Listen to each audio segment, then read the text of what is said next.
In 1853, the shape of the United States was changing. With the lands of the Mexican Secession, Louisiana Purchase, and the Guadalupe Purchase, the United States was expanding rapidly. In Texas, New Mexico, and California, Americans found a culture made from the traditions of the Native Americans and the Spanish. Many of my neighbors raced down to this new land, bringing their ideas and culture with them. My neighbors have been taught so much by the old Mexican-American residents. Some Mexican laws were kept in place in the new land. For example, my friend Mary is now a proud property owner with her husband, unlike me, where I am not allowed to own property. I have to say that the new settlers don't treat the earlier residents very well. I have heard of Americans taking advantage of Mexicans and Indians in court. I don't think this is fair because Mexicans and Indians know nothing of our laws. The largest group of settlers that moved into the Mexican Secession were the Mormons. Mormons belonged to the Church of Jesus Christ of Latter-day Saints, founded by Joseph Smith. Joseph Smith was a very popular man and had many followers.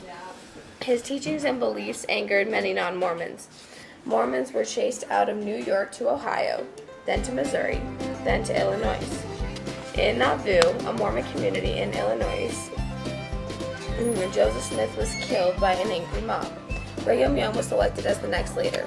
He knew the Mormons needed a home, so he chose an isolated area between the Rockies and the Great Salt Lake. This was a difficult challenge to move 15,000 people. Eventually, though, 15,000 men, women, and children trekked on foot with wagons and handcarts from Illinois to Utah. My cousin Nancy went on this trek. She dragged her family of 7 across miles of land in the harshest conditions, all on faith. Finally, when the Mormons arrived, they built Salt Lake City. They farmed, irrigated, and expanded out. Young was made governor of the Utah Territory, and Utah was made a state in 1896. In 1848, James Marshall was helping John Sutter build a sawmill. James was inspecting a ditch when he came across a piece of gold. This finding was the start of the gold rush. This news spread like wildfire. Everyone dropped everything they were doing to come look for gold. 80,000 people made the hard and long journey to California in 1849. These 80,000 people became known as 49ers. My husband caught gold fever. When news of Sutter's Mill came, my husband quit his job as a lawyer and scooted our whole family down here to California, all in the hopes of finding gold. So technically, I'm a 49er. At first, miners dug out gold with knives. Then panning for gold came along. Only a few miners became rich. Luckily, we were one of those few.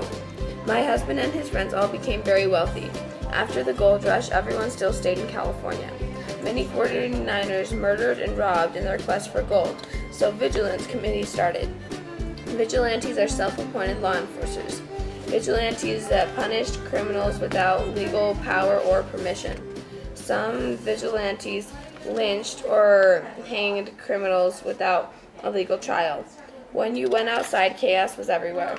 In 1849, a state constitution was drafted, but California wasn't admitted into the Union until 1850. In California, miners were from Hawaii, China, Peru, Chile, France, Germany, Italy, Ireland, and Australia. I know that I have seen many nationalities in California. Most of the miners were white Americans that ignored the rights of others during the gold rush. 100,000 Native Americans lived in California in the 1850s. In 20 years, only 17,000 remained. Many Indians died of starvation and disease. Mexican Americans wanted to preserve their customs of their people. After the efforts of Jose Carrillo, the state constitution was written in English and Spanish. The Chinese were welcomed as workers in California, but couldn't dig for gold. Still, the Chinese held California. African Americans came for the gold too. Many of them became rich. California still denied blacks certain rights. This mixture of people gave California a unique culture and helped it thrive.